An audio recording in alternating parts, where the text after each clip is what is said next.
pour les sociétés qui veulent venir en Algérie, ben ça va coûter très cher pour leur installation, pour leur personnel qui va travailler en Algérie. Et donc forcément, ça va se répercuter sur les prix qui vont être appliqués soit en Algérie, soit aux produits qui vont être exportés et produits en Algérie. Ça, c'est le premier point. Second point, euh, les investisseurs qui vont venir, ils vont venir sur des secteurs d'activité très stratégiques, tels que les hydrocarbures, la pétrochimie, le gaz, etc. Mais pas plus, parce Hmm. que c'est des secteurs stratégiques avec une forte valeur ajoutée, avec un rendement qui est assez élevé, notamment d'ailleurs avec la guerre aujourd'hui, où le pétrole ne cesse d'augmenter et le gaz aussi.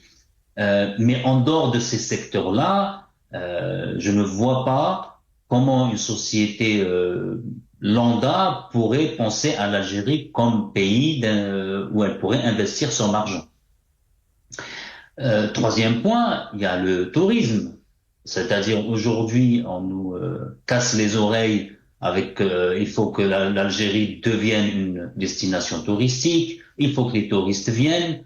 Vous imaginez bien aussi, et la question la plus simple, c'est de dire est-ce qu'un touriste qui entend que l'Algérie, il y a chaque semaine un terroriste abattu, voire même des militaires aujourd'hui qui sont abattus, viendrait dans ce pays? Bien sûr que non.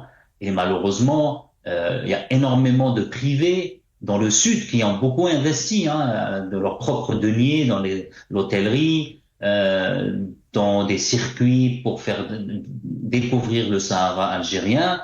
Eh ben, malheureusement, je crains fort que ces investissements vont être des investissements très très peu rentables parce que ça fait peur à n'importe quel touriste qui voudrait visiter justement ce beau Sahara. Hmm.